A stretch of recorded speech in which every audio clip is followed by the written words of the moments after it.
my Area 51 line. You're on the air. Hello.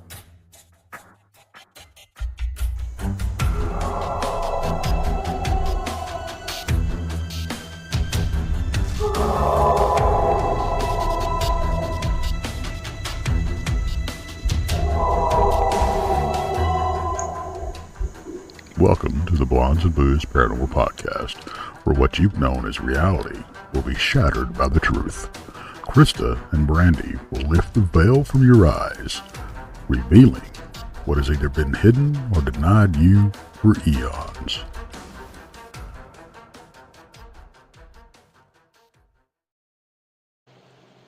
Hi, everybody. Happy Friday.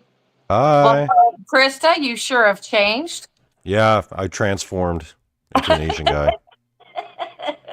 You took off your Krista suit. Yep, I used my magic powers. Here I am. Krista is not with us tonight, bless her heart. She's got some family matters she has to attend to. Mm-hmm. It was all, last minute, but we love her, wish her, all the best on whatever she's fixing and hope everything's okay. Nothing serious, but, family matters. Yeah, nothing too crazy, just a sudden change of schedule, guys. She'll be back, don't worry. She's good. Yeah, exactly. Family first, of course. That's how we always play it with the Island of Misfit Toys. It happens. Yes, it happens. It does. I mean, even though this is mine and Donnie's actual social life, Sadly, here we are. Sadly, yes. But as far as substitutes for social lives go, this one ain't that bad. This is pretty good. This is pretty good. We stay at home. We're safe. Stay out of trouble. We stay out of trouble. Yeah. Yeah, because I'd hate to see it if we lived in the same state, Donnie, because I'm sure there'd be like monthly trips to go out and find trouble. Yeah, definitely. I would definitely. If we were in the same state, yeah.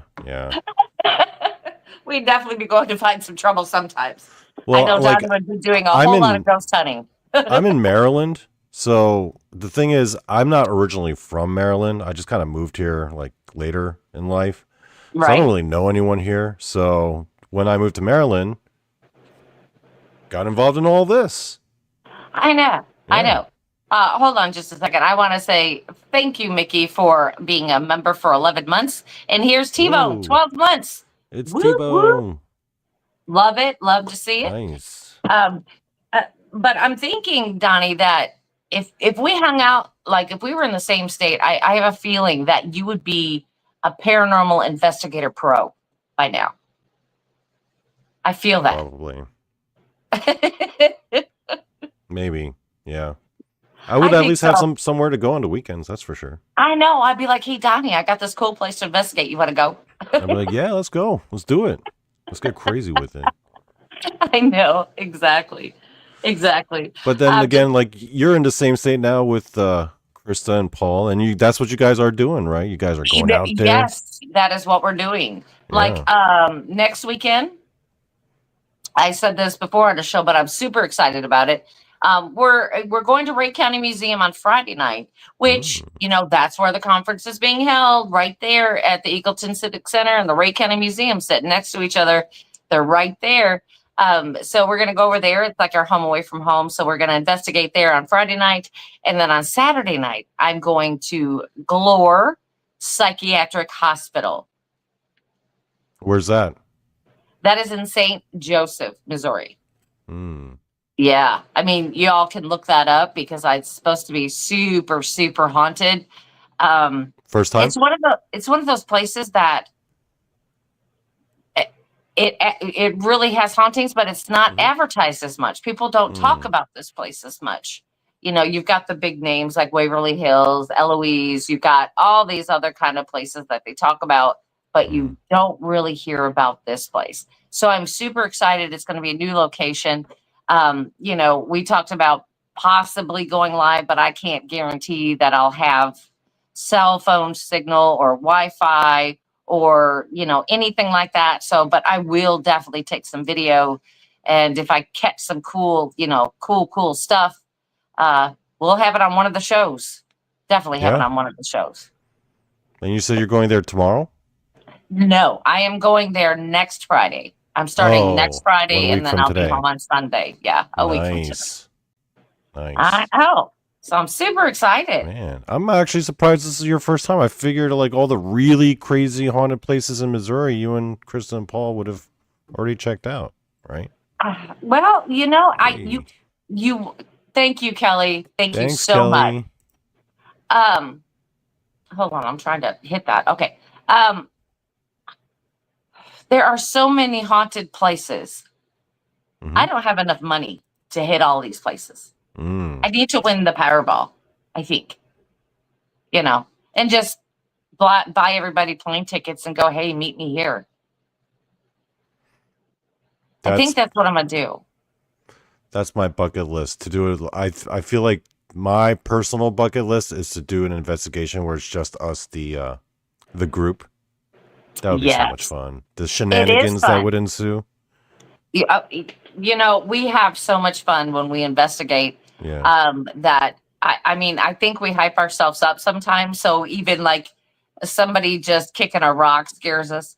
And it's kind of like it just makes you jump a little bit because you're not expecting it. You're so focused on, listening for like knocks and rattles and things that are not common, that are not normal building noises, and then that something like that scares you. I have done that. And, a lot of my audio when something like that happens, or even when I get a little bit of a scare, it's kind of like you'll hear me say, God bless America and praise be to the baby Jesus. And just, things like that. I do that. I do that because I try not to cuss. Okay. I try not to do. I've watched a lot of videos and things like that where people say a lot of words that they don't really need to use. They can find other words to express the same meaning. And so that's why I say all kinds of stuff like that. So, you may hear me speaking in tongues. You just don't know. But it's the thrill of it all that I'm always seeking to see that one thing that will define my whole career in paranormal investigating. I have gotten things, but I still haven't yet been able to capture that one moment where I see it, it sees me, and we're caught on video or something. You know what I mean? Yeah. A lot of the pictures that I have that I've taken, I didn't even see these things there. They just showed up in my pictures. Just need to shoot, yeah. So I'm like, okay. There were a couple that you showed me where I was like, whoa. Yeah, exactly. Yeah. But I didn't know they were there. When I was taking the pictures, they weren't there. But when I went back and I'm looking, I'm like, that wasn't there. So they're just showing up. I've seen a lot of things. There are times where I could have caught stuff on my body cam, but I didn't. You know why I didn't? Because when something happens and you snap your head to look at it, you don't turn your body. So if you don't turn your body, your camera's not going to catch it. And you're just like, dang it. It's kind of like sitting in a haunted location and you're out in a abandoned hallway and there's nothing out there and something peeks out at you. You're not ready for that. That's what you're there for, but you're not ready for that. You're like, oh, wait, I wasn't ready for you, but hey, how are you? I do have a lot of fun. I love my cryptids too. Yeah. I was about to bring that up. Yeah, I do. I do like doing that. I like being out in the woods. I like looking for stuff. I like just purely listening out there also. It's just one of those things that I like to do. Just sit out in plus you're out in nature. Woods. Yeah. It's a camping trip. So you're camping also. Yeah. Yeah. It's like there's a lot of things I hate out in the woods, such as snakes, spiders, and what have you, and apex predators. Yeah. Those things. Ticks. But, in haunted locations, sometimes there's not a difference of being inside and outside. A lot of these locations I go into have been abandoned and they're dilapidated and they've been that way for some time. You know, so there are snakes and spiders and sometimes an apex predator in there. You just never know. So you always if it's really run down, I would imagine. Yeah, you just have to be careful. Creepy. Yeah. Exactly. You know, I mean, it's just one of those things that I love to investigate. I guess that's what drives me the most. Oh, thanks. Mickey says 2 more months till the conference. Thank you, Mickey. Yeah, it is 2 more months. It is almost exactly 2 months. Oh, geez. I feel like I know. Yeah, you know, as the closer it comes, I get super excited, but then I get nervous. You know, because I'm like that kid that invites all the kids to the birthday party and then nobody comes. I'm always nervous of that. I'm always scared of that. It's like I invited my whole class to come to my birthday party and nobody shows up.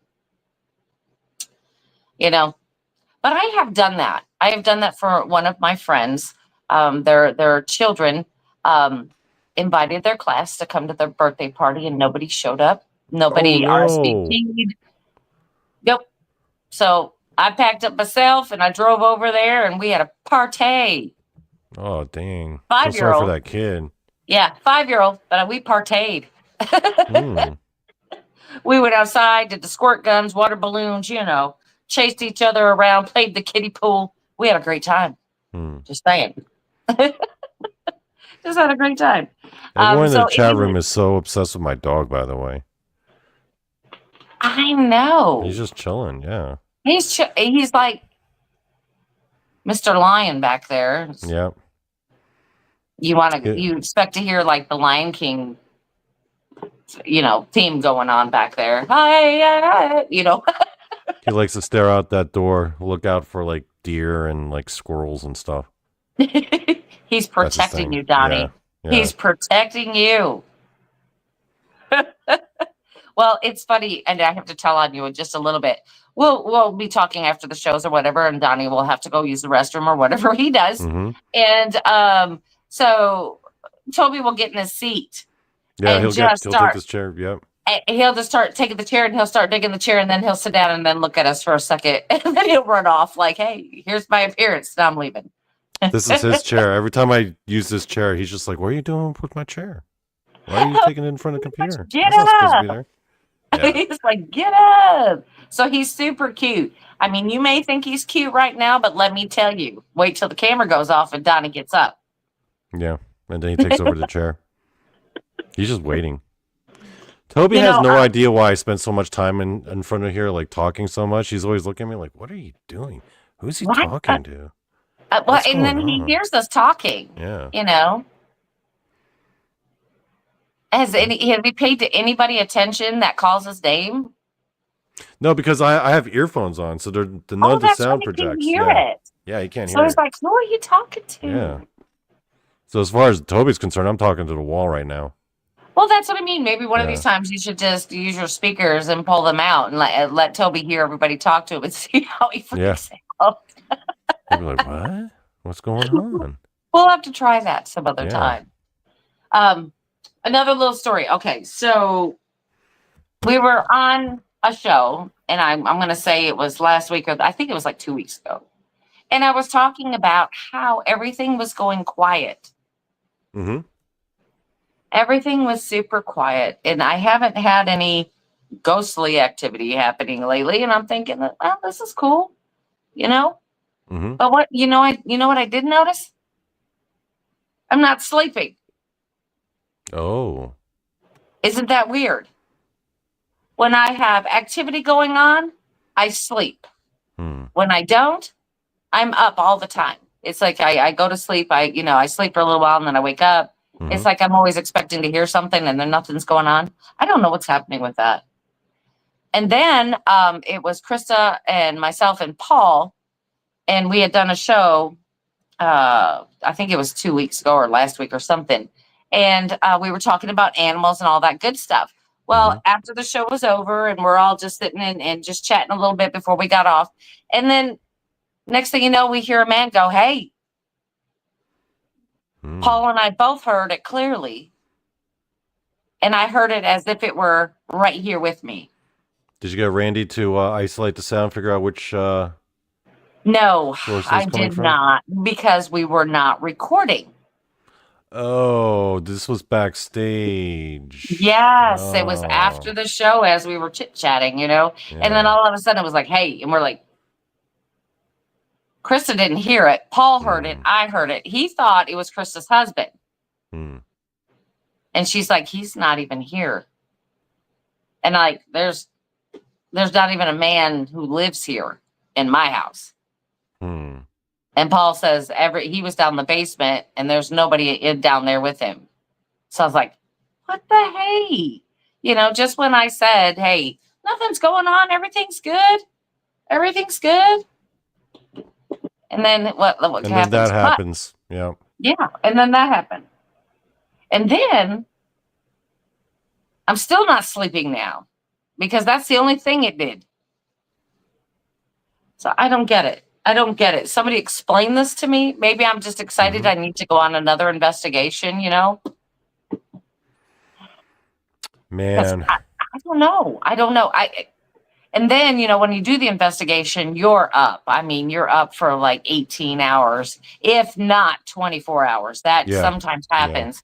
The few investigations I've gone, it was like a 20-hour day. Yeah, I recall. Yes. Yeah. Yes. And, well, because what happens with me is because if I go on an investigation, say it's on a Saturday, I have to usually leave Saturday morning, get to the location, investigate to the wee hours of the morning. Then I have to drive back home, either that night or the following morning. So I may get maybe 4 hours sleep and then come home because then I have another show Sunday night. So I've got to, sleep where I can. And I just need to do it. And then we're going to be going on a 48-hour stint next weekend. So that the paranormal hangover is going to happen. Yep. It's a real thing. I've experienced it. It is. Yeah. It is a real thing. And I don't know if it's because of all the energy that we're putting out to investigate, or is it the energy that they may be using of ours to present themselves to us in one form or another. Yeah. I think it's kind of like a little bit of both. Because there are times where I get so tired investigating, you'll find me in a corner and I'll take a power nap for about 20 minutes. Yeah. And everybody's like, well, why don't you go out to your car? I ain't got time to go out to my car. That's just wasted time. I can just do my 20 minutes, be done, wake up at the same place, start investigating all over again. We're good. So, but what I do though, is I do leave like a REM pod out and I'll leave like my recorder going the whole time and, all that stuff just to see and that if I could stay still long enough, if something would happen. And it's really a fantastic way to investigate without investigating. You get a power nap and then you still got all your stuff running. So if something comes close to you, the REM pod will go off. But if something makes noises, you still got it caught on audio. And if I've got the video going, that's even better. Then I've got it caught in two places. So, man, I don't like sleeping in places where we investigate. It's just, especially if sleeping alone. It can be rough sometimes. Sometimes. Yeah. I only know of one place that it was really super rough for me, and it's called Rhodes Hotel. It's in Indiana. And it was super tough because, there were rooms. You even had an AC unit. You had AC, even though it was hot as you all get out, but there was still AC. And the thing is that every time that I got my camera going, the REM pods going, the audio going, because I always, when I sleep in a location, I have all that stuff out, regardless. And then I'll face it towards the bed. So if anything happens or comes near the bed or something happens with the blankets or something, it's always caught, right? Yeah. For some reason, I was waking up on and off like every 30 minutes, 45 minutes. I kept waking up. Am I still there? There we go. So I was waking up every 30, 45 minutes. And every time I woke up, my camera equipment's off. Every time. and I can't really see anything because the night vision's on. All I can see is the red light, Right. showing that it's on. That's all I can see. I can't see nothing else. And it just kept going off. And I set it 4 different times. I set that camera up, checked the battery. I changed the battery twice. I only have 3 batteries. Right. One I used all night investigating, and then I changed it twice during, the 5 hours I try to sleep. And then it just kept going off. So I'm like, and the battery was not drained. So it wasn't like draining the battery. It was like something was like actively turning it off. Yes. Yeah. Yes. That's what it was like. It was like somebody's reaching up there and hitting that stop button, or Right. And so finally, I just left my audio running, left the camera off, and then of course it's pitch black in there, and I kept hearing footsteps running around my bed. Oh, geez. Like they were just pacing around the bed, and I said, "Forget it." I said, I got up and I turned on the lights, and then I laid down. I just covered my head with a pillow. I'm just like, you know what? I can't do this. Yeah. That was the roughest night I've ever had because I was running into so many problems catching any type of activity, but there was activity going on all around me. Yeah. So I was like, forget it. I had to sleep because it is, I think it's like 7.5 hours for me to get home. And when you have to leave these places by 9 or 10 and you're trying to at least sleep 4 hours before you have to make that drive, you're just like, forget, I've got to sleep somewhere. And on the audio though, it did catch the footsteps, and it was just kind of crazy. Just kind of crazy though, with the lights on. Yeah. But I did manage to sleep enough. Speaking of that, I find it kind of funny, Brandy, how how a bunch of us, not all of us, but a bunch of us for the convention or the conference, like some of us are going to be staying at that haunted ranch. Yes, I seen that you opted in for the haunted location. Yeah, that's not a problem. Like I said, that's not my first rodeo, but I noticed Rob Scott seems kind of nervous about it. Because then I realized, oh, this is your first time sleeping in an actively haunted location. Oh, Rob, I'm noticing he's seeming kind of nervous about it. He keeps bringing it up. He's like, I'm going to be sleeping at a haunted ranch, guys. I don't know what's going to happen. This place I'm going to be sleeping is going to be haunted. I don't know what's going to happen. Yeah. And I'm like, damn, dude, this is your first time. Oh, poor baby. Well, let me tell you a story. So we were all out at the ranch, and of course it was just us. It was like a private type thing. And our friend Aaron was with us, and Krista and a few other people were with us, and we were all out there, and it just crazy stuff started happening. Just crazy stuff. And I'm like, what is going on? Well, I'm sure you've heard Krista tell the story before, but we were talking about a woman who was not right spiritually or mentally at all. She really had some issues, and it was like as if a light switch had been turned on, and she was just a complete different person. And you can literally watch her face change to something that kind of resembled her, but then it didn't look like her at all. Jeez. Yeah. And we've talked about this many times, and it was just something super, super crazy that happened. And there was another couple that were there, and next thing you know, his attitude, his demeanor, everything changed. She was then okay. He was not. So it was kind of like this thing was like, I don't want to say jumping, but that's what it was doing. It was moving from one person to the next, to the next, to the next. And it was super, super crazy, all of this stuff that was going on. And I couldn't even describe everything that was going on. It was like super crazy until everybody got focused in on what was happening. And then, of course, all the prayers started, all of this other things that we do in cases like this began. And, I mean, at least this thing was jumping everybody. Hours. Yeah, it was like a couple hours before. Did it get everybody in the group or just certain people in the group? Just certain people.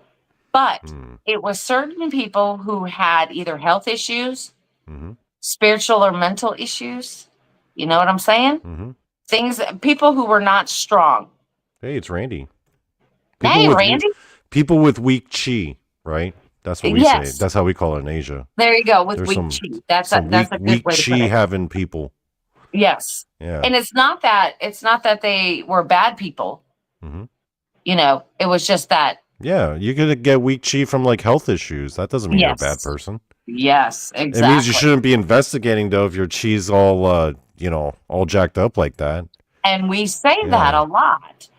So we were, after everything had calmed down, like this took us a few hours to get under control. That's what's nuts. It took us a few hours to get this under control. Once we got it under control, then we were trying to, find out what or where this thing is coming from.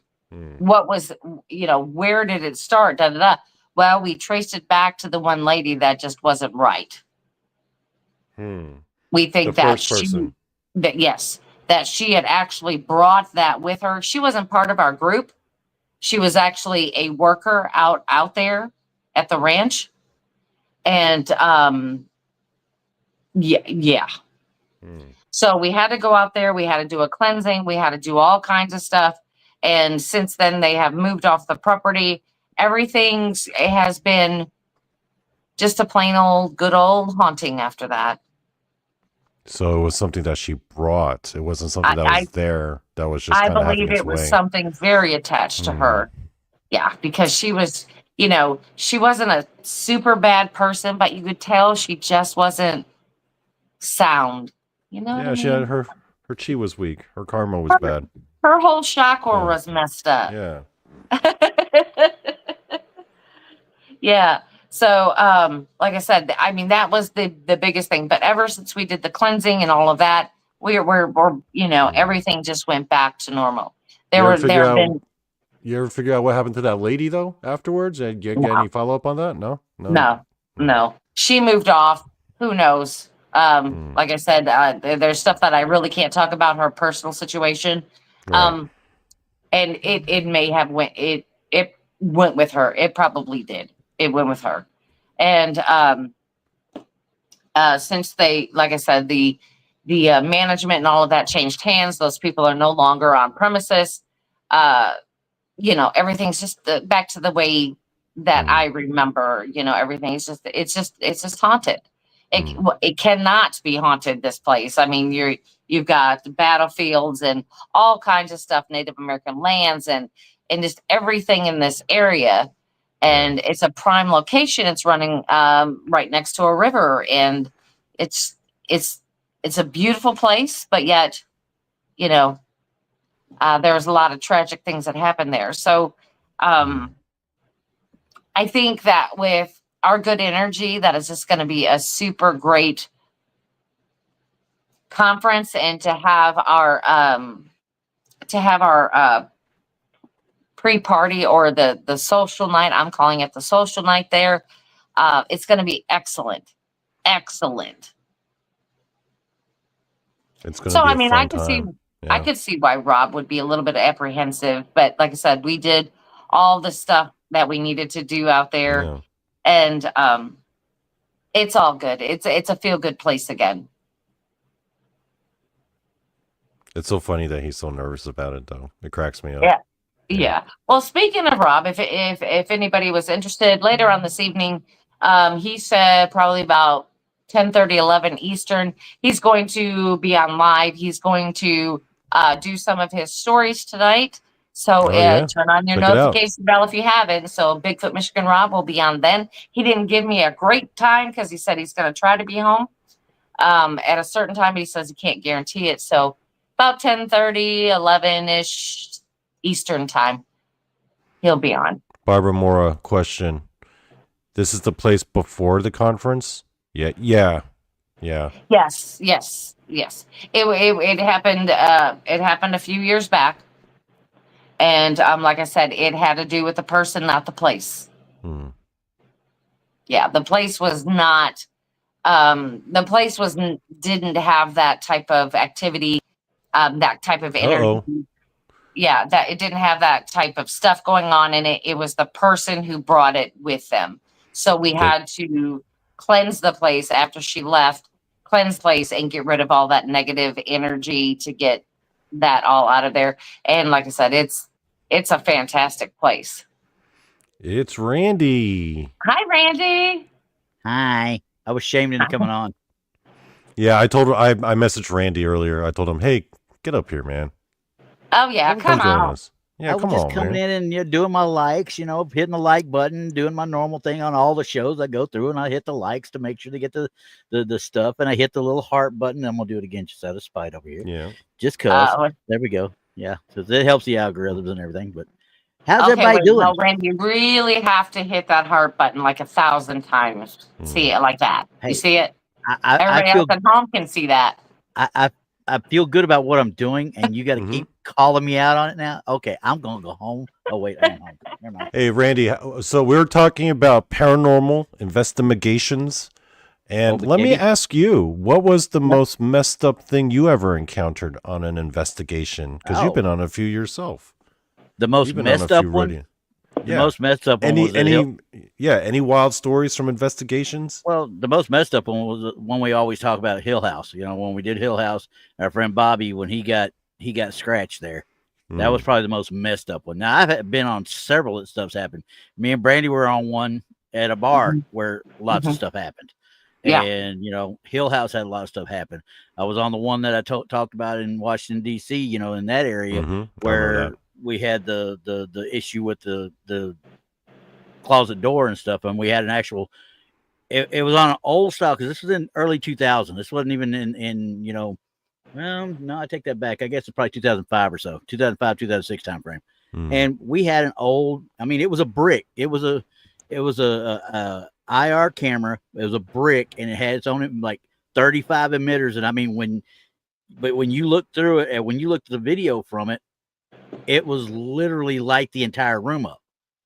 And we caught a nice orb. And you know how I am about orbs to start with, but this thing was self-luminescent. It came down the stairwell, did a couple of circles in. I thought maybe a bug at first, but we were in November in DC. There were no bugs. So it was one of those, that one was one of the bigger ones. I mean, like I said, I had a lot of shirt tuggings and stuff like that. And, the basic stuff. One of the things I'll say about Hill House, if anybody ever gets to go, there's that little, where that one in that front room, the carousel room, they call it, or what, if I'm not mistaken, the one little, where the dumbwaiter, the area, it looks like a fireplace, but it's actually the dumbwaiter goes up to the prohibition room. Me and another guy were standing in there, and we could hear the voices upstairs. There's nobody upstairs, literally nobody upstairs. We could hear the voice, and it sounded like a party going on. Yeah, I think Randy and I are both really I don't know. I wouldn't call it scarred. I don't know really what to call it. Affected. There you go, by that one location. Because we were both there different times, and we were both affected by that same location, which, gives it validity to what they say about it. Like I said, I'm ready to, I'm psyched up. I want to get all of us together to go back. I want us all to go back as a team. Even if we just decided to bring Hana Soulz down to do it as well, bring everybody together to do that thing. And just bring it. We need to get Rob out on more of these excursions. Get him more into the field. Yeah, Rob. Well, Rob's kind of him and I are kind of in the same boat. because we can't be gone from the house very long. You know what I mean? Right. We can't. So I know that feeling too. right. So for me, it's a lot easier because I can get out and I can drive it. I mean, Yeah. I can drive long distances and I can do turnaround trips. That's, I've done it and will do it again and again and again until I can't anymore. So it's Mhm. easier for me, but for him being in Michigan, Yeah. he just can't That's a make it. long I way. mean, that's Yeah, yeah, that's a long way. that's a Yeah. long, long way. And I set myself, with my situation, I've set my boundaries. I said, I'm not going more than a couple hours away. I'm just not going to take that chance. Yeah. Because the minute I do, because 3 years ago, I guess it was when I went with Tex to Alabama, I was worried the entire time I was gone. I really was. Mm. So Yeah. I'm like, I'm not going to do that again. I'm just not going to do it. Right. And that's understandable. The good thing is with our paranormal group, Haunted Souls. The awesome thing about that is if we have to do an event that is far away from us, and we're like, and you're the lead investigator for that, they will rent you a hotel room. So you do have Oh, that. You don't cool. have to travel back to your home. You know what I mean? Yeah, And it's not that's on cool. you. Yeah. Yeah. So That is cool. they do give us that, and they buy us dinners, and they give us a little bit of cash for gas, and Hey. so it is a really cool organization and paranormal team, because we do like to get together and just do stuff with ourselves, Yeah. on top of the events, because events are fun and stuff, but we really like to investigate together. But events are just that, they're events. You're bringing people in and kind of guiding them, Yes. Whereas Yes, if you're I going teach out and classes. investigating, Mhm. Yeah, when you I go out and teach investigate, classes. you're jumping in both feet in, right off the bat. And you're Yeah. going out and you're looking for something. You want to find something. Whereas teaching classes and doing an event, you're just going through the motions unless something happens. Now, don't get me wrong. Something happens that's going to pique your interest and get everybody excited. But Right. And that's the cool thing about our group too, is that we do teach classes. yeah, I exactly. mean that we Hardly any of them do that.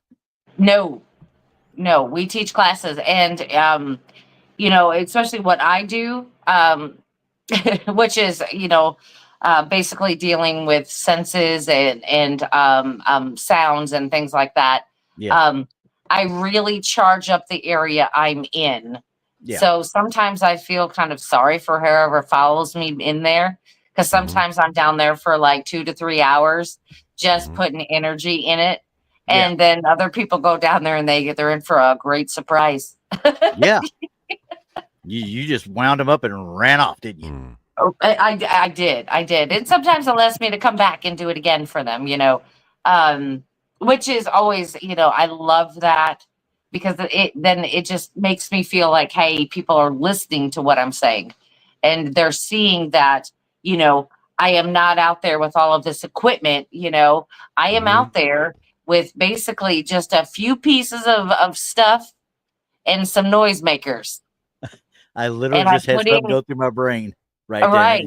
there. You sound Noisemakers. exactly like me with kids and grandkids. Shake up the grandkids and give them back. There you go. That's exactly what I'm doing. I shake up the entities and then I let them go. It's like, here you go. I draw them in and then go, That's half the fun. Because I remember, because the last event I did was at Emmaus, and I had a group of newbies that, the newbie investigators, and you gotta love them. Because they're so excited. Yeah. And I love that energy. And then with the energy that they're giving, and then what I'm doing is just like, it's like kind of like an explosion going off in there. And don't you remember being like that early on, though? Well, I have never been like that, because this is my whole entire life. Well, that's true. This has been my whole thing. It's not like it's my first investigation trying to see a spirit, that I've been seeing in my whole life. So it's not, but it still excites me, though. Don't get me wrong, because I've seen things that I've never seen before, when I started truly investigating. Just wonderful, cool things. And, you know, and it's like when they get something out of the location that I know that I spent time charging. Yeah. You know, and they have to run and tell me or play the audio or show me the video, you know, that's what makes me excited. That's what keeps me going and doing these events.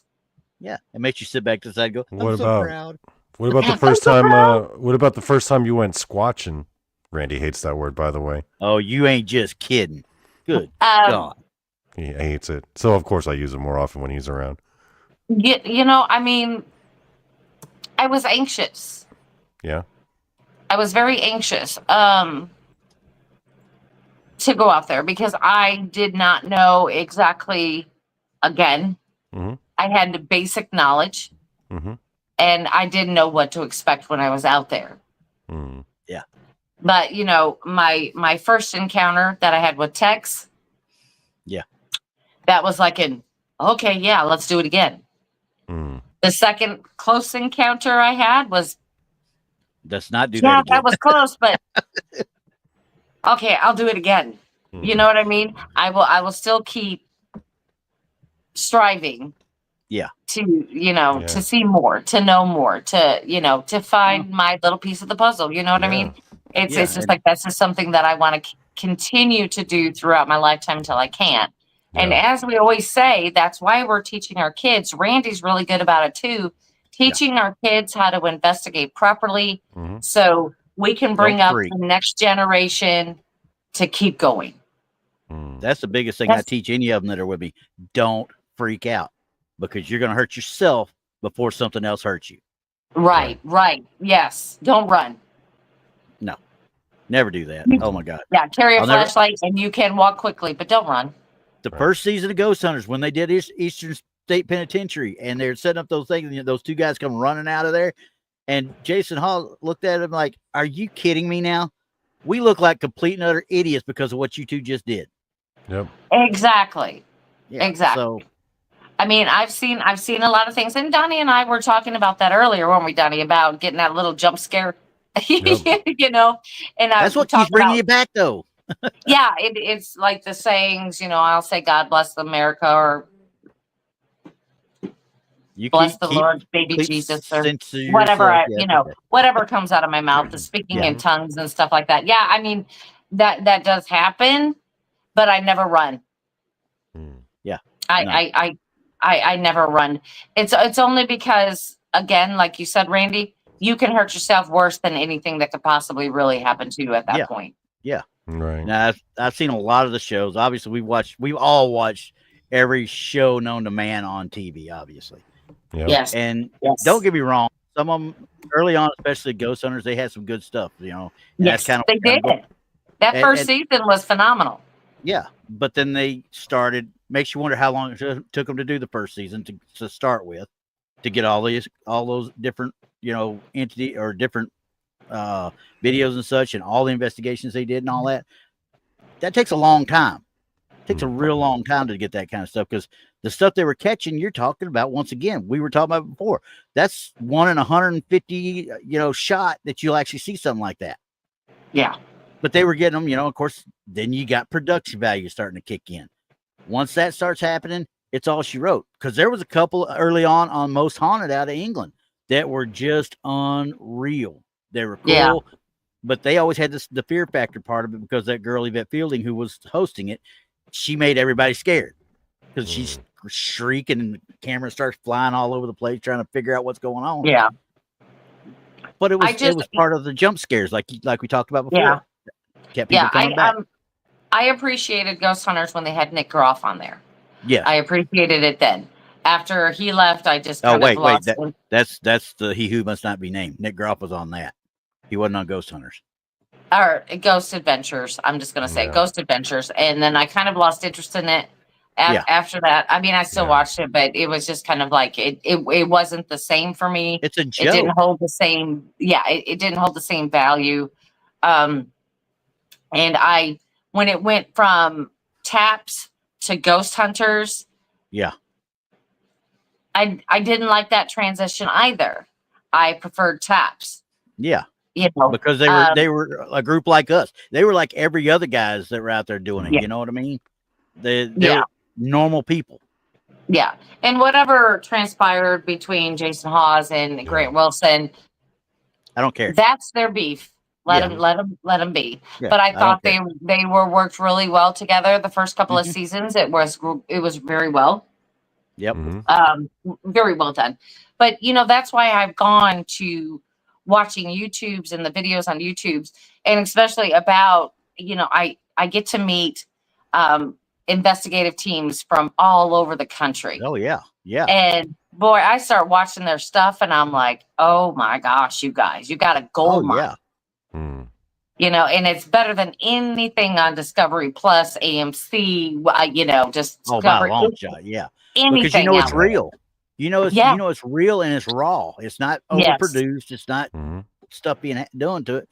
And it's fun to watch a lot of them, because a lot of those people are a lot of the newbies, like what you're talking about, training, and they've only been doing it a year, couple of years, whatever the case might be. So they still get that jump scare and that wide-eyed look when something goes down, Yeah. And you're just like, oh, look at him go now. Look at him go now. And I do miss Fear Factor too. There, Tennessee, Kentucky Bigfoot. Fear Factor was a good one with Joe Rogan. That was always fun. See, Dead Files was my jam. I got into the paranormal TV stuff with Dead Files. Yeah, Dead Files is great too. I like that. And I like that in the beginning too. Yeah. See, I like being able to see the ghost point of view. That's what I like about it. You get to find out and I like the sketches. Like, I like to see what they actually look like in life. Yeah. I'm like, well, that's pretty cool. Yeah, that's kind of cool, actually. So yeah, I used to like Paranormal State too. The guys out of Eastern or out of Penn State or whatever it was that had their own little paranormal. They used to do some pretty good shows too. They weren't, it was all about research history and then do the investigation, and you had that same guy leading every time, so you didn't have to worry about anything. It was like it was good to watch, but just didn't catch on very well.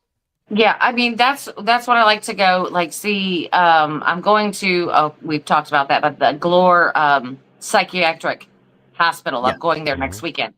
Okay. I'm going to read the history, but I'm not going to read the ghost spots. You just want to know history. Yeah. I just want to know the history, because I want to know that. What I'll do is I'll just kind of jot down like important names or dates or numbers or certain things. So if I run across that in my investigation, then I will know, what the truth is and what's not the truth. And then there's sometimes where there's been certain dates out there that have been kind of controversial, like between the history and then what I've found, due to spirit box or what have you. And then, you kind of wonder, like, did history get written wrong? Oh, once again, history's written by the winners.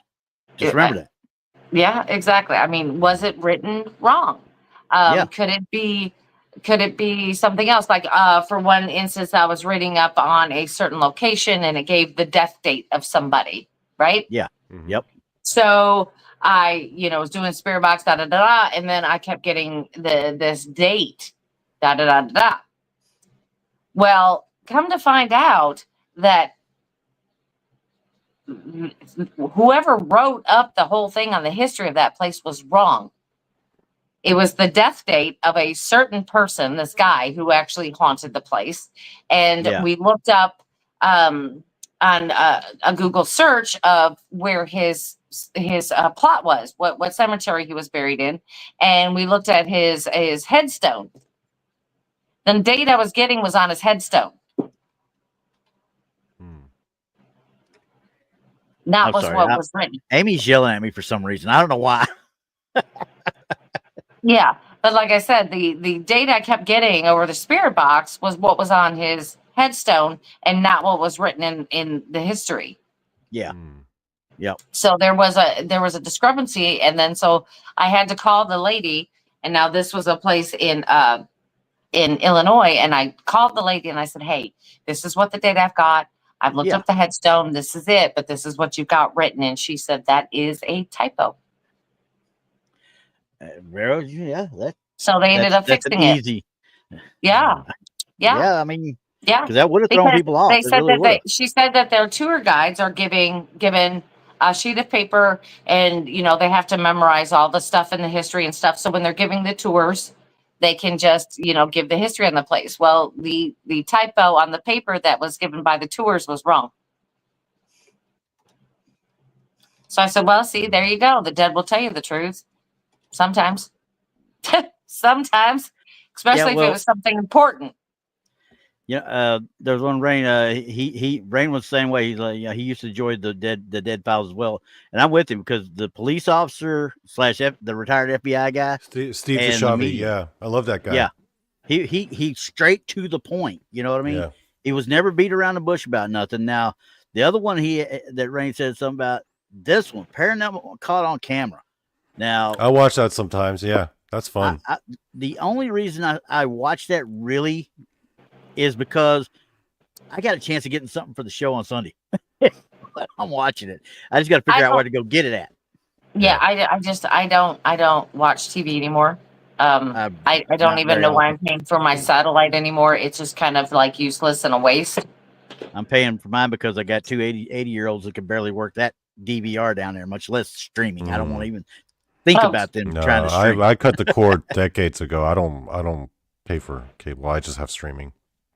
It will be that sooner or later. It's like my mother has gone to YouTube also. That's where she watches all of her stuff. That's where she, because now you can stream your news. You don't have to YouTube have it Live. on TV. Yeah. So I think we're going to cut that service and save me a lot of money. Right. You can get away with getting away if you're on DirecTV. They have the DirecTV stream now. Then you can actually still have DirecTV and all your stuff, because my HBO and all this other crap that I've got are all through that. So the streaming services with them come automatically. So if I get rid of DirecTV, now I've got to turn around and go get new subscriptions to all those other services. And I'm like, well, see, I am limited. I don't have cable. I have to have satellite if I'm going to have anything. We just got cable in my house here, or in this area, wired this year. It came in this year. Oh, I'm waiting. If they do that, I might go to cable. Maybe. I wouldn't if you got decent internet. No. Well, no. No. I tried the Elon Musk thing or whatever. Oh, Starlink. Starlink. Okay, right. Yeah. They're saying I need to pay $500 for their equipment. Yeah, that's the same thing with Usenet does.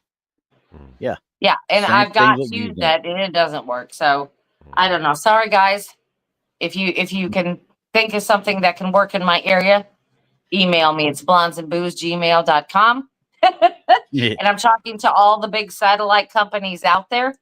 If you got something that'll work in my area, email me. Because like I said, none of this stuff is working. The whole Starlink, everything. HughesNet is it's no better than dial-up. And and especially when you're trying to stream on YouTube and stuff, the best thing you can use is your cell phone service, out here. And so I have my tablet and everything hooked up to my cell phone service. So I can't make calls on my tablet, but I sure can stream YouTube. There you go. So that's how I watch my TV. It's insane, isn't it? Yeah, it is. And I mean, here it is. It's like it's pretty big. It's not. Of course, it's not a big old huge TV, but I don't need that either. By the way, I do, because I go to sleep to it. Unreal Estate Agent asks, yeah, anyone know much about Skinny Bob, the alien on video, like 40s or 50s, 60s film? Skinny Bob. Are you familiar with Skinny Bob, Randy? Not that I remember. Donny, that's more up your. Yeah, I'm not really an alien guy though. Yeah, that's up your alley, not ours. Yeah, that's. I think it was like a gray alien they purportedly caught footage of back in the 60s. I think. I don't know. I do know those. Like Dave Scott and them like to talk about him a lot. I'm bringing it up. I'm looking at it right now on Reddit. So there's Skinny Bob. Skinny Bob. That's I am sorry, but I am totally clueless when it comes to you don't do the alien stuff, Brandy. You're not into them grays. This is 100% fake, though. I mean, I'm looking right at it. I don't. No, I'm going to say I don't. That is not my area of expertise. Mhm. I am fully cryptid and paranormal. That doesn't say I believe in aliens. Trust me, 100%. Yeah. And I know they exist out there because I've seen things in the skies I can't explain, but that is not my area of expertise. Mm. I am, you want to talk cryptids or you want to talk about paranormal, I'm your girl, but not with aliens. I'm not that well versed in it. Plus the whole straight up UFO alien crowd. I don't know. I don't think I vibe with that crowd very well. Well, I'm I'm reading a little bit more. Now, don't get me wrong. It looks like a crappy older 3D rendering, from older software and stuff. It first surfaced in 2011, according to this on the internet in 2011. Skinny Bob. And no one's ever staked claim to it. They don't know anything about the origins. The rumors are that it came as a leak from the KGB. So the rumor, the Soviet story was that Bob was a pilot the Soviets captured from. Here you go, from Zeta Reticuli. I'm familiar with this picture. I've seen this picture before. I'm gonna put it up right now. Yeah, put it up and let's take a look at it because I am so unfamiliar with this story and I would like to see what we're talking about. Yeah. Whoops. Just because hey, I'm interested in it. Like I said, it's not in my wheelhouse, but I sure like to hear about it for sure. Yeah, I mean, don't get me wrong. I'm not going to ever sit there and tell somebody they're not seeing a UFO, and I will not say UAP. No. I will never say UAP. I don't even know what a UFO looks like. You know what? Because there's so many different renditions out there. I don't even know. I'm just telling you, I saw something in the sky and it was going really fast and it wasn't an airplane. It wasn't a helicopter. It was not a satellite. I don't know what it was. Here's Skinny Bob. Yeah. There's Skinny Bob right there. Skinny Bob. Okay. Skinny Bob. What do you think of Skinny Bob, Brandy? He reminds me of Marvin the Martian. T-Bone wants to know, can I drop a Skinny Bob link? Go right on ahead, T-Bone. Yeah, drop a link because there's one out there on YouTube, link. Like I said, but it's a 3D render of that picture right there. So it's literally not the one I saw. It's called Skinny Bob 60 FPS frames per second, and when you look it up on YouTube, you'll see it. And I mean, that's obviously not Marvin the Martian. I'm thinking of totally the wrong Martian. I'm about to say because Marvin's got a daggum Trojan helmet. Yeah. No, it's the one on the Jetsons. Do you remember that one? What was his name? On the Jetsons? The alien on the Jetsons. Yeah. Oh, I know what you're talking about. There was that alien on the Jetsons with the big blue head, a small guy. Yes. I forgot his name though. I did too. Now I gotta look it up. Y'all got me all confused now. Wait a second. Let me ask AI. I thought I knew everything about the Jetsons and all that stuff back then. Randy's upset because he can't remember the alien on the Jetsons. What was the name of the alien on Jetsons? Well, Orbity. Let's see. I see Kazoo. Kazoo there was it on the is. front. That's the Flintstones though. No, that's the wrong one then. Orbity. Was it Orby? Orbity. It was Orbity. I'm trying to find a picture of that's Kazoo right there. Kazoo's another good one. Kazoo was in the Flintstones. Yeah. Oh no, Orbity was the furry thing. No. Oh, yeah. I think you're talking about Kazoo. There was an alien on there. Yeah. No. Orbity is this furry looking thing like this. Hold on, this fuzzball thing. You'll have to excuse me. It's been a few decades or more. Okay. So what she said. No. It's on the Flintstones then. Oh yeah, no. This is the alien of the Jetsons. Yeah, because I think you're talking What's about. What's the one on the Flintstones? Maybe that's the one I'm thinking of. It's one of them cartoons. I'm bringing him to you here. About 2 seconds. I got him right here.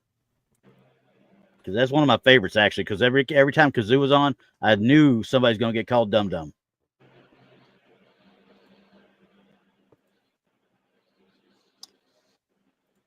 Okay, the Great Kazoo. There. The Great Kazoo. That's the one I'm thinking of. Now, Tennessee, Kentucky Bigfoot says the Flintstones one went to the Jetsons.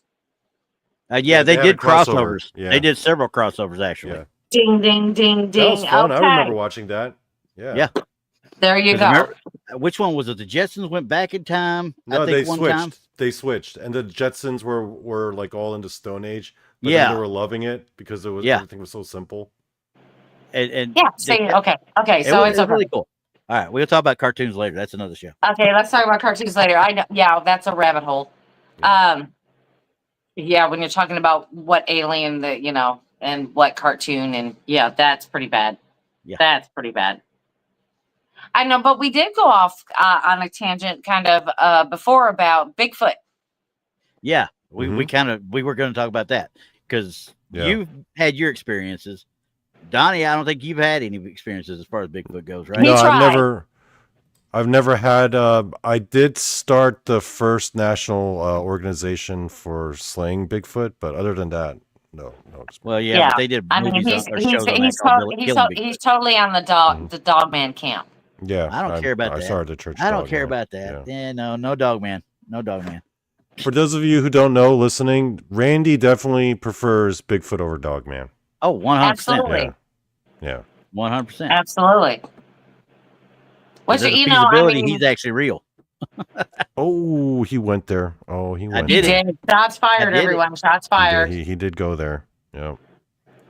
I don't know. I mean, I do believe that there is something dog-like out there. Or something somebody's believing is what I'm saying. No, there's too many people. There's way too many people.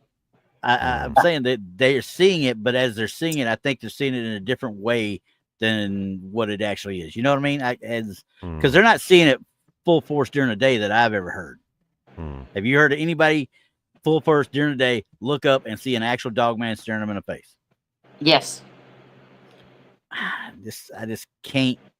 Hey, Bigfoot face. Hey, I was at Fort Campbell for 8 years. I spent more time in LBL than I ever knew about, and I never heard a single story from 1990 to 1996 about anything ever happening in LBL. Nothing.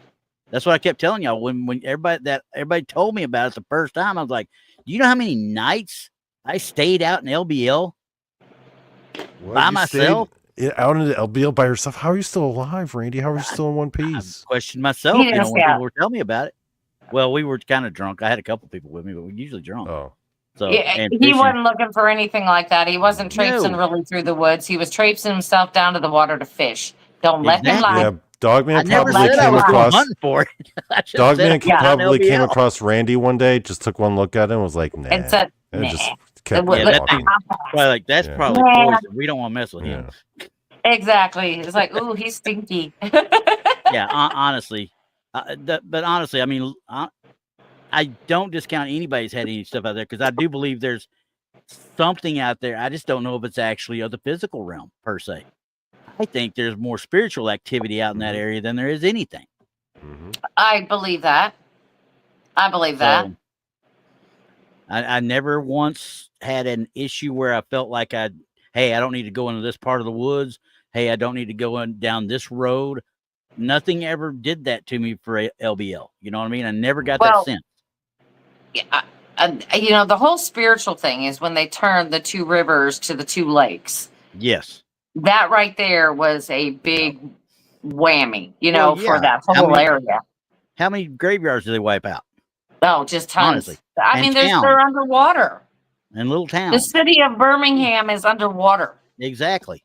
So, I mean, I'm with you right there. That right there alone would make a lot for any kind of spiritual activity in the area.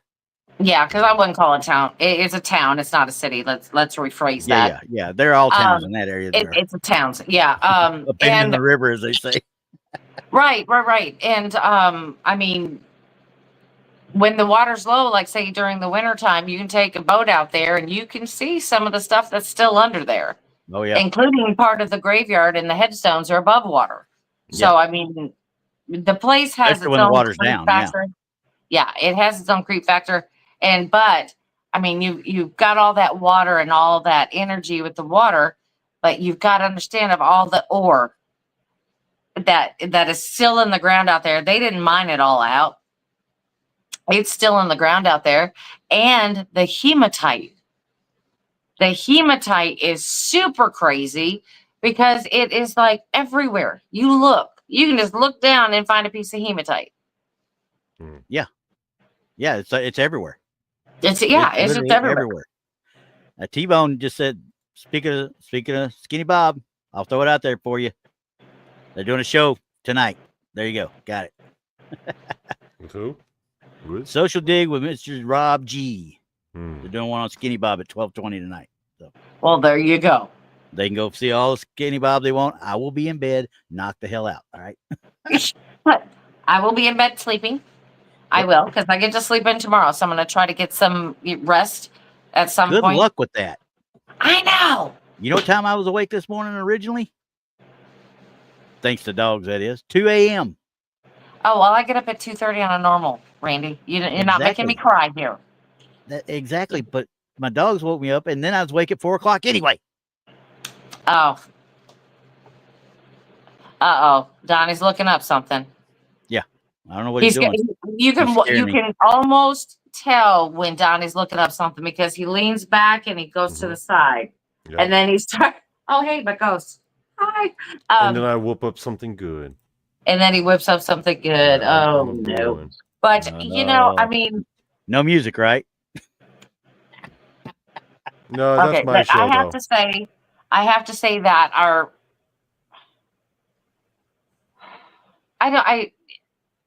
I am still fascinated by the paranormal. I mean, that is my first true passion. Should I say that's my passion is the paranormal. Cryptid is a very close second. I'll do either or. You say we're going to go. I'm saying, okay, where are we going? Yeah. What do I need to bring? Yeah. How do I dress for this one? When Tex got me to Brown Springs the first time, he talked about the critters and stuff like that. So he said, "Oh yeah, and up on top of the hill is old graveyard." Graveyard? I know. I don't care about down here. I'm going up there now. Yeah. I know. I mean, I wish you could have been there when me and Tex found that little. I don't want to call it black magic, but it definitely wasn't anything that I know of. But it was definitely. Oh, it's look who came! Artifact. It's Rob. It's Rob. Talking about you. Well, I tell you what. Some people's kids. What the heck?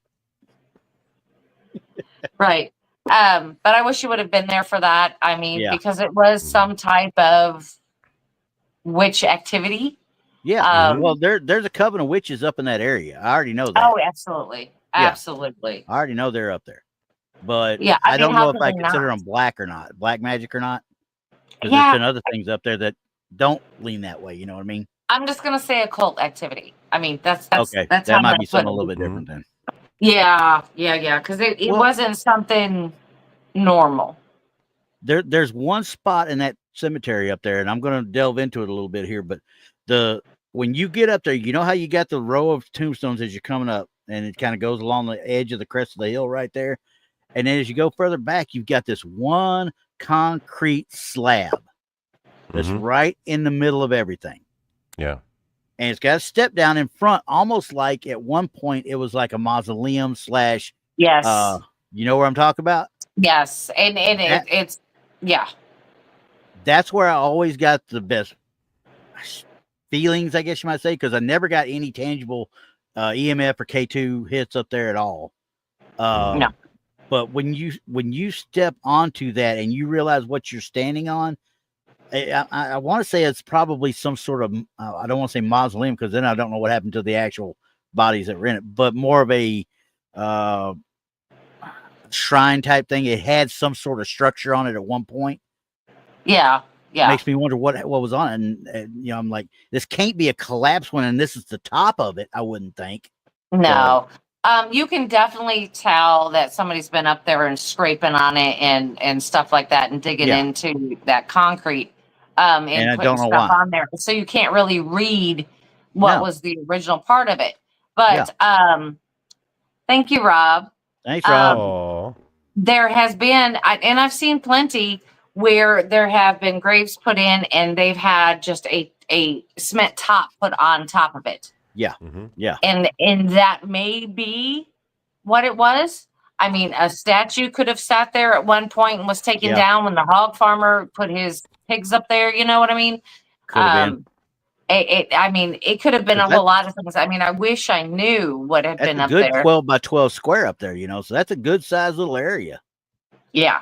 Well, a good thing to know, I mean, if you like to go to cemeteries, get yourself a book or Google what some of these things that are on these headstones are for. Like you might see like the praying hands or the hand in hand or the little lamb or you may see a rays of sunshine light or they all have specific meanings.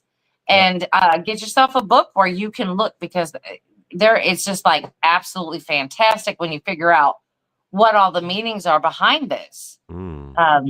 Because some of them are very elaborate and have these etchings in them, or they might have like the little statues next to it or on top of it, or it's really, really cool. And to inspect these during the daytime.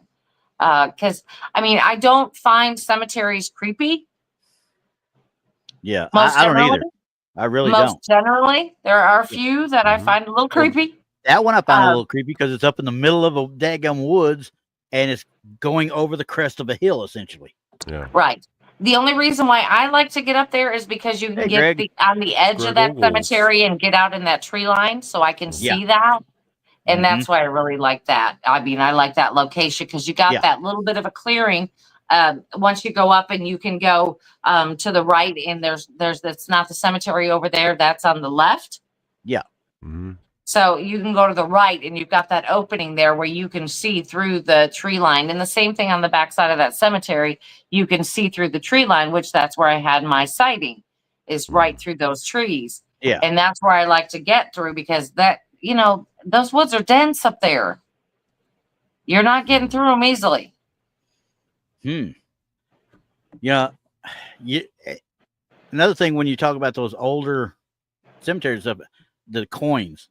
Everybody knows what the coins get put on there, right? Yes. I mean, every time I try to figure out why they would put them on some things and not others, because I don't think a lot of people really understand what the coins were all about in the first place.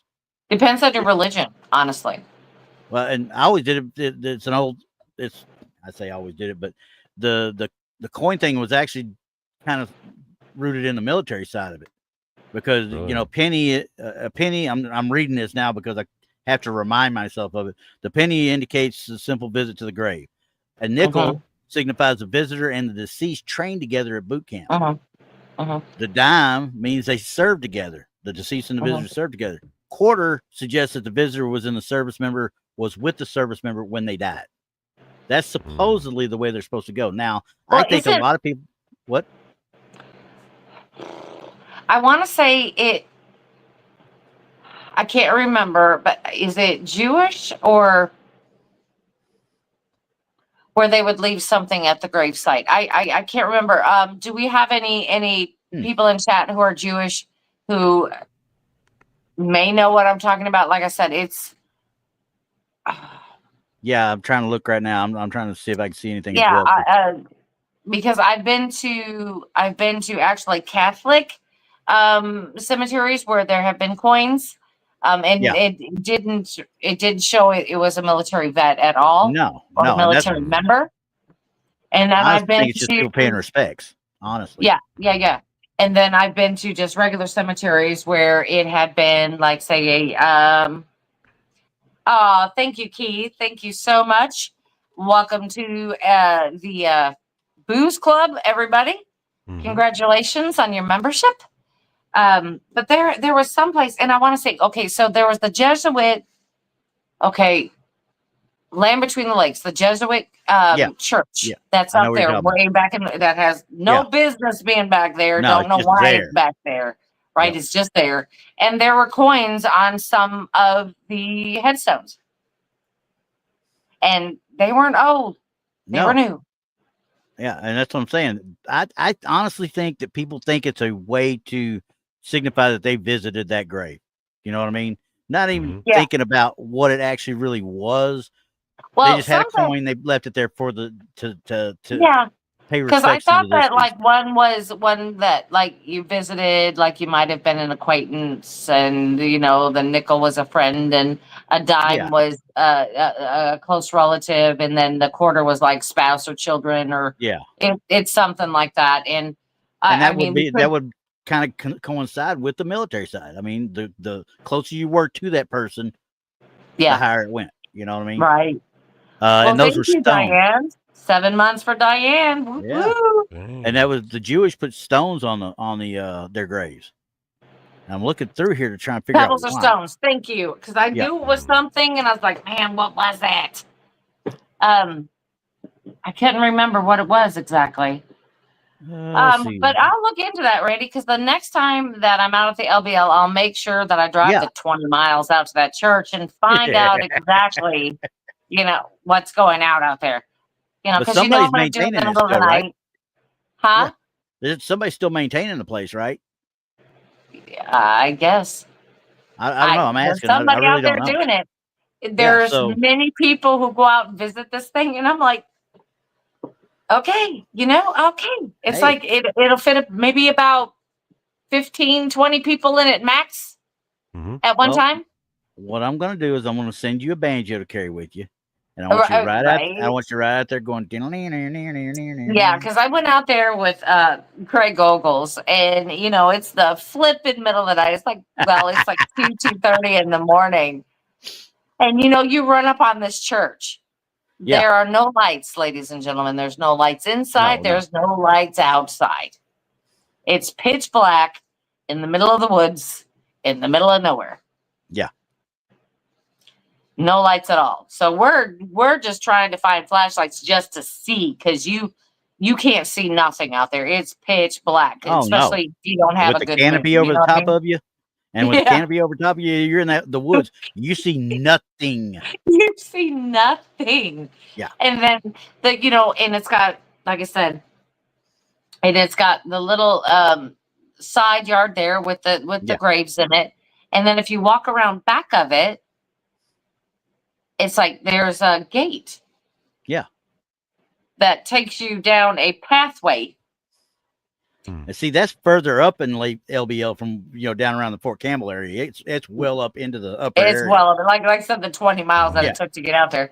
And I tell you what, that we went on the path and it went nowhere. yeah. It just kept going. And I said, I'm not following this. I don't know where this is taking me. Something about this doesn't sound right. It Doesn't look doesn't right. feel I'm not right. going down Yeah, this path, no, because nope, it nope, didn't nope, make nope. any sense to have this path in the back of this church, because it's a little gate and you go right out the gate and go right down the path. And I'm like, Yeah, okay. much like going to Jamaica. Don't go off the resort. Yeah, the same thing with Mexico. I'm just saying. Yep, yep. Um, But yeah, but that whole area, I mean, it's cool. It is yeah, cool. yeah. But once again, I just never had. I had never even heard the stories that I heard in the last 5 years about it. So Yeah, they've been circulating for a long time. And it again, Randy, if you were not into that, you didn't talk in the circles that you talk in now, you no, wouldn't have heard about it. no. Well, you would have thought there'd been something in papers and stuff like that, like people were telling me. Like when Mark Newell first told me about it, he said it was written up all through the papers and stuff when it actually happened. I'm like, I believe it was 91 when it was it 91 when it happened. No, I think it was 84. 82 or 84. Okay. 82 or Even 84. at I'm that point, confused in my dates now. Stop it. either way, Either I was way. there from 89 until 96. So I would have heard something being there that long, because we even have stories about witches in the back 40 of Campbell. People go out there, they go out and do this, they go out and do that. What kind of idiot's going to go back on a back 40 of a military reservation and do that kind of crap? They're not going to do it because they're too scared they're going to get shot at by somebody that doesn't know what the hell they're doing. Right. Yeah, well, it's hard to say, honestly, about that story. I mean, there's been a lot of assumptions, a lot of this, a lot of, it wasn't a dog man, it was something else. And I'm like, well, No, then it's tell me just what dog it butt. was. Dog butt. Was it Toby He running around stretched. again? Yeah, Toby was up on the back there. He stretched, and that's all you saw right next to Donnie's head was I boom. swear to God, that's our entertainment with Donnie. Every I mean, time. we A watch dog's his butt. we watch his Dog dog. butt. I mean, you should like do a channel like just for your dog. Hmm. Like just Yeah. put a camera out there and just let it film the dog. Okay. By the way, Bigfoot fades. Yeah. Hey, I have a question. Anyone heard of Bigfoot being seen with a giant metal box? I had a podcast last night with that story. No, I've never heard of that. Actually, Giant metal box? Have you heard of I the have only Bigfoot? giant never metal box heard I ever that. heard. Only time I ever I saw would that or love heard to of that hear was that. on the $6 Million Man when he was on $6 Million Man. That's the only Now I time. need to know what's inside that box. I know. Yeah. I've never heard that. little I Patty want had to another one. know. Little Patty asked that for some reason. I don't know why. Why she I don't ask you either. that, Donnie? Because we all know what he's With- doing when he's looking back. Because I made the comment about how he sits when he's looking at stuff on the internet. Mhm. You know, the leg into the side. Yeah. No, a And lot as of me, well, I'm always I'm not glanced over here because I'm typing. a lot of times though, not just looking stuff up on the internet. A lot of times I'm like whipping up like a picture, like an AI generated. Because all my AI generated stuff I do on my phone. Oh, so it's Oh, easy to do okay. right then and there. Yeah. Yeah. Yeah, T-Bone's got it. He's like, what was in the box? Yeah, I gotta know what's in the box now. I gotta know what's in the Exactly. box. Yeah. You can't tell us something like that and not tell us what was in the box. Huh. Oh, wait a second. Bigfoot fades. Here's another part of what he had with his stuff. 2 men followed out of the woods and looked undercover. We got us a conspiracy thing going on here. Mm. I think so too. Men in I'm Black. like, I've never. Men in Black coming out trying to put a stop to some stuff. It sounds like. Yeah. Yeah. I mean, out of all, I honestly have to say that out of all the encounter stories and things like that I've heard that, you know, the MIB have been involved in stuff in certain instances. Yeah. Yep. But I've never heard about Bigfoot carrying a box of any sort. That's something new for me. I don't know about it if he meant really carrying it or that when Bigfoot appears to people, there's a metal box, a large metal box, maybe he come out of or something. Is that what we're talking about, Fades? I don't know, because it said the guy gave him some Bigfoot hair as well.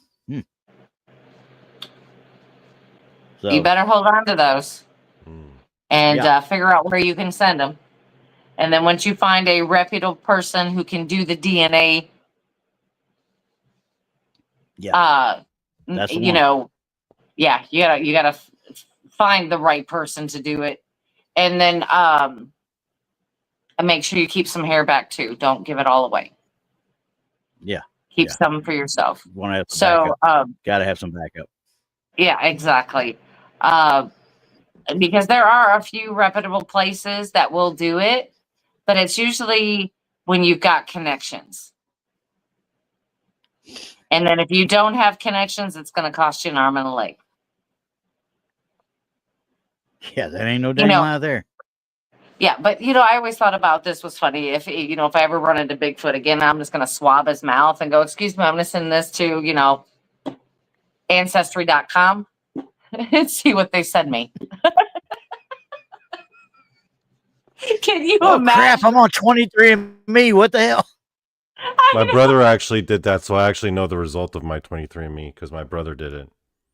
Well, wouldn't that be funny if you did that to Bigfoot, though? Yeah. I mean, because that's the only thing that we, are wanting to know exactly what they are. I mean, that's the biggest question. What are they? Because, I mean, that's the biggest fight we have between the cryptid camps. I mean, we have the ape camp and then we have the other side. You know what I mean? And the other side's very wide. Yeah. So, I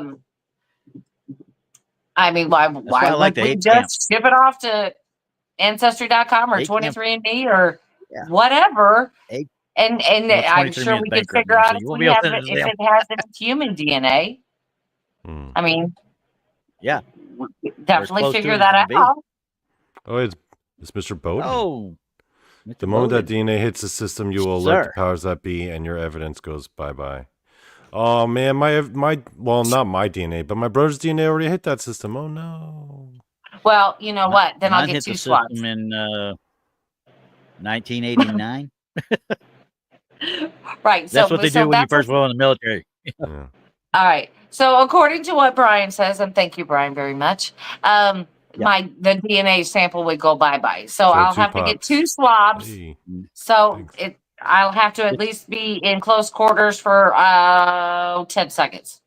Well, no, what you do, you swing your hair around. So you can pet my hair if you let me get these swabs. No.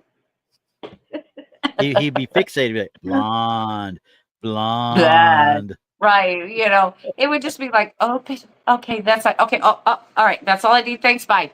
That's all I need. That's all I need. That's as long as it's That's when going he to take grabs me. and tell you got to stay. Okay, guys, I have the picture prepared. Are you ready? Hold on. Oh, no. Now Yes. I'm scared. Boom. Oh, the black box. There it is, metal the The metal box. There's the metal box. There he is. There he is. Yeah. But no, I've never heard that story. That would be very interesting, though. That would be an interesting story Is it because true that's that Bigfoot has 36 chromosomes? Well, considering I wouldn't know what Bigfoot. How's anybody gonna know how many chromosomes they had? We ain't got no DNA. that's Greg.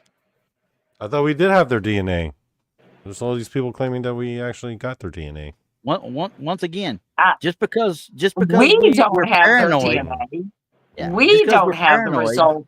Hmm. Okay, listen. We don't. Nor do we have the results. Hmm. And whoever does, they're being very stingy about it. Just saying. Just being very stingy. It's not giving us the information. Much like the extended Patterson-Gimlin film that shows all the shooting and the skinning and all that stuff that I've heard stories about all over the world Never now. seen. Yeah, and never seen. Never heard it. Never seen it. Never Right. heard it. I don't care. BS. I'm sorry. That just gets me. That one has got me since the first time I heard it. I'm like, really? Well, Y'all honestly expect me to believe this now? Well, yeah. I mean, if you think about it, though, I mean, wouldn't they film that too? According to certain people out there in the world, it was filmed and is being held by somebody somewhere. Yep. And Again, you know, you can only tuck that stuff away for so long before you're going to have to get up off it because it's going to be no good to anybody. I mean, because what's going to happen? Listen, the government's going to say, hey, Bigfoot's real, which they already have in a little bit of a way. I've seen things. Okay, so that they're going to do that. And then once that blows up, what is that evidence going to be worth at that point? Oh, good Lord. Nothing. It's going to be worth nothing because they're like, Right. well, we already knew Bigfoot was real. So same thing with the aliens. Aliens are real. That's what the government said. Okay, great. We already knew that. Tell us something different. Here's my biggest problem right now. If and when they ever prove, beyond a shadow of a doubt, Bigfoot is real, we're losing 95% of our audience, and everybody's going to have to learn how to be a paranormal investigator because that's going to be the only thing left. Well, that's what Dogman is for, Randy. That's what we have That's why Dogman for. We still have Dogman, Randy. And Don't we worry will about always have Nessie. Honestly, no matter yes, what we will. happens to We will always Bigfoot, have Dogman will remain in our hearts. Yeah. Randy. Nessie, Randy. Champ, Yeah. Ogopogo. We got them all. I know. We'll have all of them still. I mean, just Look, because there's a good Ogopogo right there. Yeah. He is so cute, and he has no idea we're talking about him. Yes. Oh yeah, he He's does. like, I bet he does. What's going on? He's gonna go back there. He's gonna put his butt up in the air again and say, "Kiss it." Yeah, I like when he puts his butt up in the air and puts his face down, and then just drags himself across the couch back there. That's like one of my favorite all-time Toby moves. He just slides across the couch. So if you got streaks on your couch, you know what happened. I didn't say drag his butt. That's not what I'm talking about. Oh.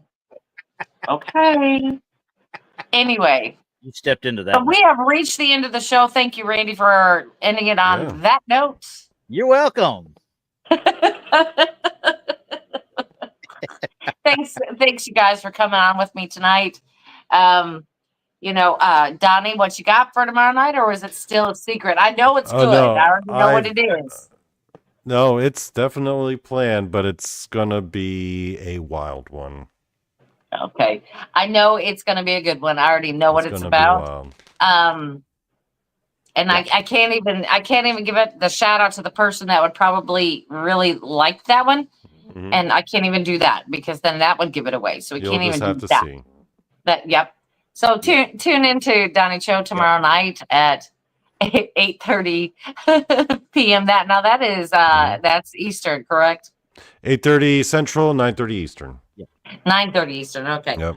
And of course, BMR is going to be on tomorrow night also with Into the Bizarre, his late night show on Saturday night. Don't forget that. Monday, of course, is Texas Front Porch, but don't forget me and Randy on Thursday. Hey, tune in. We have a good time on Sunday afternoons at 5 p.m. Central, just talking about evidence we're finding out there on the internet. Last but not least, Rob is going to be on here in just a little while. Make sure you turn on your notification bell and tune into his show. He's got some wild stories to tell you tonight. And we'll see everybody. Do the second part of that werewolf one yet? I think that's what he's doing tonight. I think that's what he's doing. Good. I've been waiting on it to put out on podcast side. Right. Oh. So he's doing that tonight. I don't know exactly what time, but he said he'll be on there. I think he may have been just texting us from wherever he was. He said about between 10 and 11. So 10:30 to 11 o'clock is what I would say Central time. That works. So with that being said, we'll see everybody next Wednesday with Donnie, Randy, and myself on Paranormal Show and Tell right here on Blondes and Booze. All right. See you next week. Bye. Sounds good. Hit the button. I'll hit it. Okay. Oh,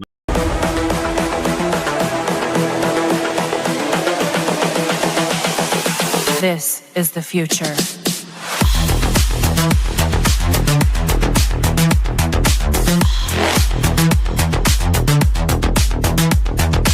Evolution. The Crossing Realms Conference launches September 19th and 20th and will dock in Richmond, Missouri. This is already being called the event of the year, folks. With an unprecedented list of speakers and special guests, 2 days of cryptids, UFOs, and paranormal presentations, along with a celebrity-filled ghost hunt, meet and greet, gallery reading, vendors, and a film screening. This promises to be both educational and fun.